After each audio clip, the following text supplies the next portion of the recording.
Kak, kalau misalnya ada bekas luka itu boleh nggak? Kak, kalau misalnya mukanya lagi jerawatan boleh apa enggak? Atau misalnya giginya nggak rapi boleh nggak Kak? Atau kalau misalnya ada tai lalatnya boleh nggak Kak? Nah, jawabannya adalah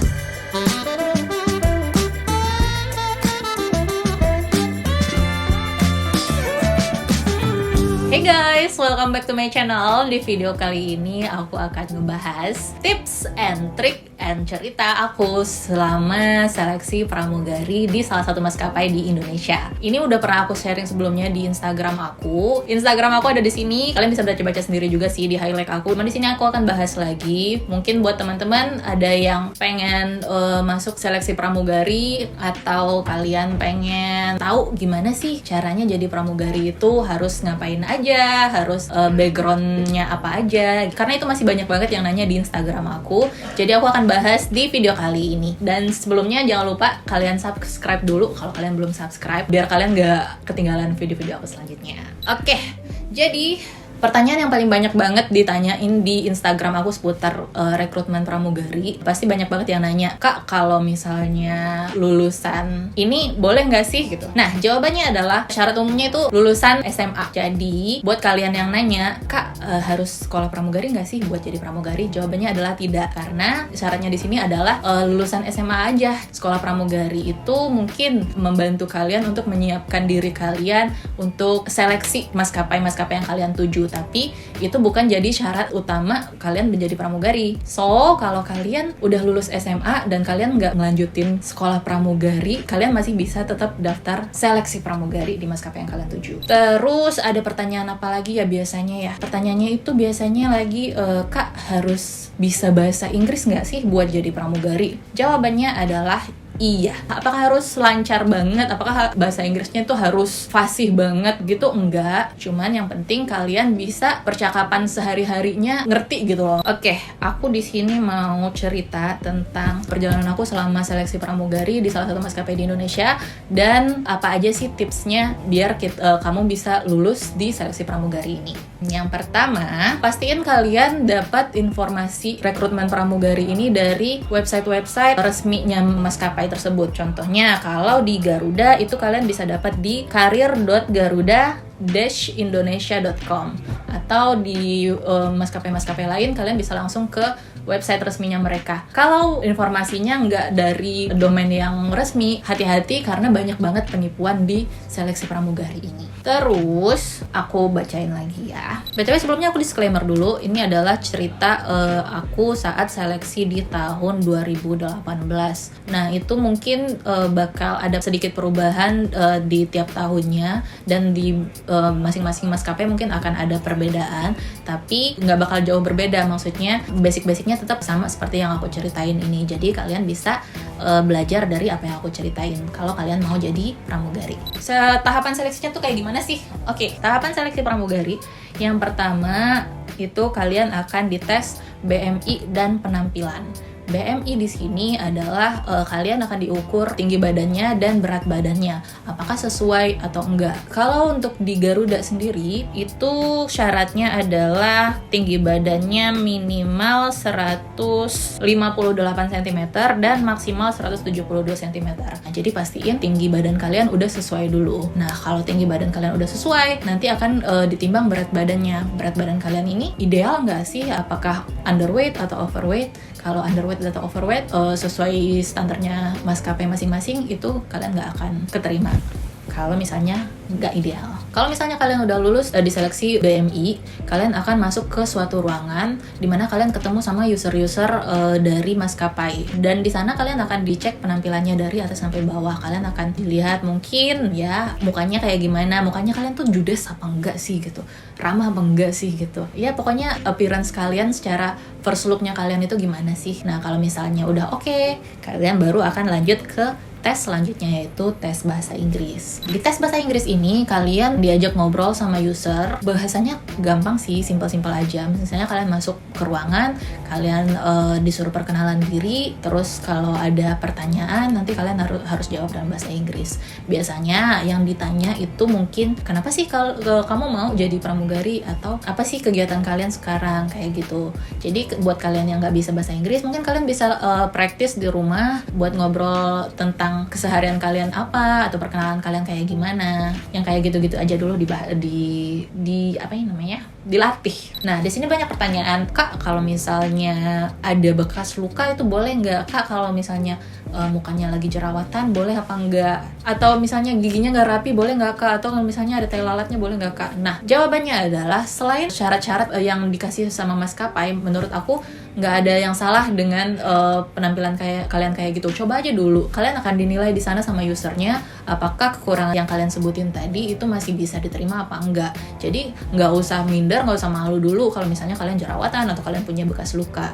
Maju aja dulu, oke? Optimis dulu. Kalau menurut aku tipsnya, kalau misalnya kalian punya bekas luka atau kalian punya jerawat, kalian bisa concealer dulu. Karena yang aku alamin waktu seleksi itu banyak kok dari teman-teman itu yang punya bekas luka atau jerawatan, tapi dia tetap lulus. Yang penting di sini adalah penampilan kalian itu nggak terganggu. Tips dari aku yang lainnya adalah kalian harus banget, wajib banget ramah. Karena yang dinilai di sini ternyata bukan cuman penampilan kalian yang cantik, nggak ada cacatnya, nggak. Tapi gimana attitude kalian ketika kalian bertemu sama user? Apakah kalian murah senyum? Apakah kalian bisa menyapa usernya dengan baik? Kayak gitu, itu juga jadi penilaian banget. Karena yang aku lihat ya, waktu itu banyak banget orang-orang yang cantik, fisiknya nggak ada kekurangan, udah kayak model deh, pokoknya tinggi, langsing, tapi dia nggak lulus. Mungkin di sana kekurangannya adalah mungkin dia nggak ramah atau mukanya jutek. Aku mau kasih summary di sini buat tips seleksi BMI dan penampilan, yaitu yang pertama, pastikan kalian ukur dulu tinggi dan berat badan kalian di rumah. Buat jaga-jaga kalian bisa kurangin tinggi kalian itu 2 cm.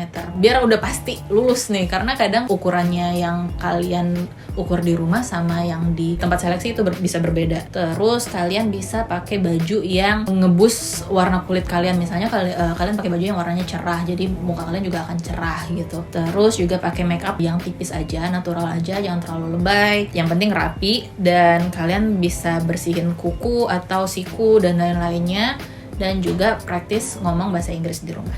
Oke, itu tadi beberapa seleksi di tahap pertama. Kita lanjut lagi pembahasan untuk seleksi tahap berikutnya, yaitu psikotes dan bahasa Inggris. Nah, tes ini dilakukan dalam hari yang sama, di hari yang sama, berbarengan. Untuk psikotes itu nggak terlalu susah sih.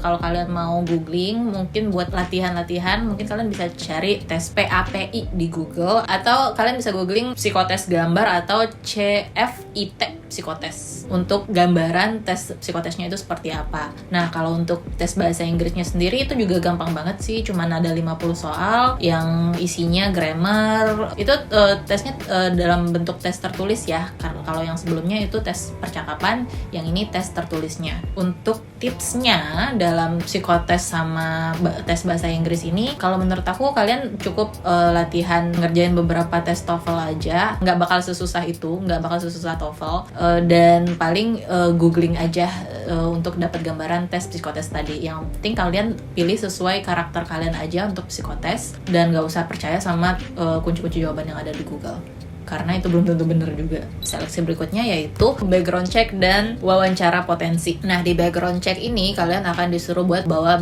dokumen-dokumen seperti akte kelahiran, kartu keluarga, terus SKCK. Oh ya, ada juga KTP orang tua, surat izin, ijazah asli lengkap dari SD sampai SMA atau ijazah terakhir kamu, dan juga surat keterangan belum menikah. Nah, di sini aku mulai ngerasa berat sih buat ngurus-ngurusin semua dokumen itu, karena waktu itu posisinya domisili aku itu di Jakarta, sedangkan aku KTP-nya itu di daerah lain. Jadi aku harus ngurus surat-surat itu ke beda kota gitu loh. Dokumennya akan diserahkan ke user, dan kalian akan disuruh ngisi riwayat keluarga dan juga kegiatan sehari-hari kamu dari bangun tidur sampai kamu tidur lagi. Terus kalian akan ditanyain tentang pendapat kalian tentang organisasi-organisasi di Indonesia, terorisme, narkoba, keagamaan, dan pengetahuan tentang Garuda, dan banyak banget di situ pengetahuan kalian ditanyain. Nanti akan diperiksa background keluarga kamu itu ada catatan kriminalnya apa enggak sih gitu. Terus setelah background check, kalian akan lanjut ke wawancara potensi. Nah, di wawancara potensi ini kalian akan interview sama satu orang tim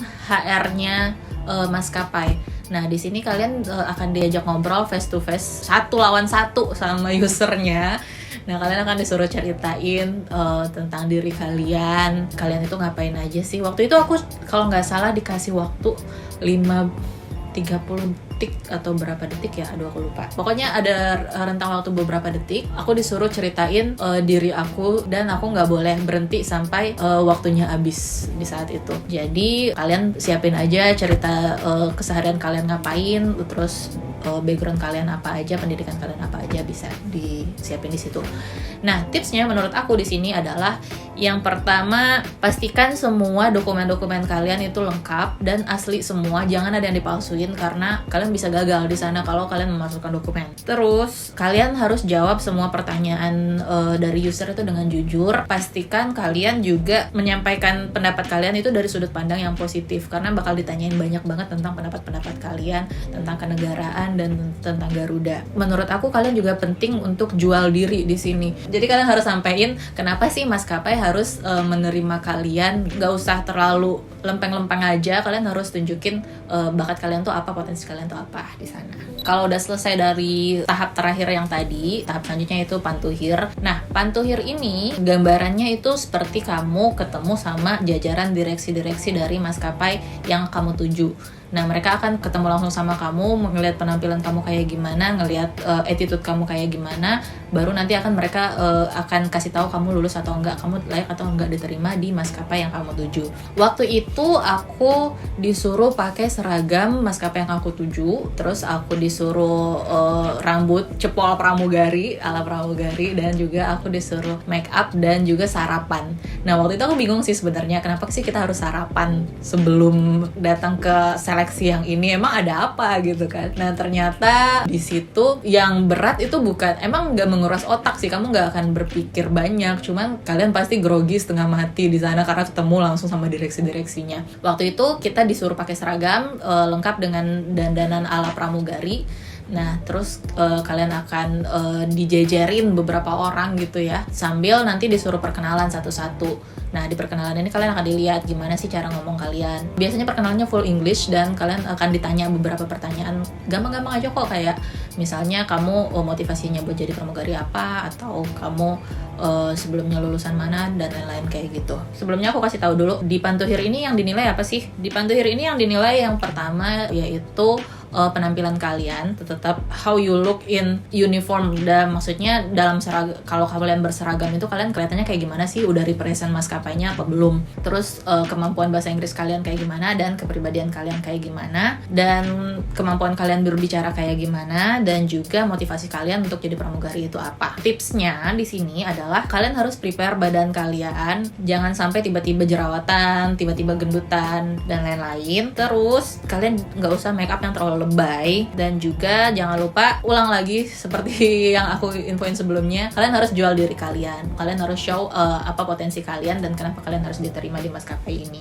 Dan yang terpenting, jangan sampai lupa sarapan untuk pantuhir ini, dan jangan lupa harus senyum terus. Tahap terakhir yaitu tes medical examination atau MEDEX. Nah, di MEDEX ini urutannya adalah ada pemeriksaan laboratorium, gigi, ronsen, EKG, audiometri, pemeriksaan fisik, dan juga ada pemeriksaan gigi dan mata. Yang pertama tes fisik itu adalah pemeriksaan fisik secara keseluruhan. Kamu ditanyain riwayat-riwayat penyakitnya apa aja, terus lagi minum obat atau enggak, dan lain-lain. Itu seputar kesehatan umum kamu.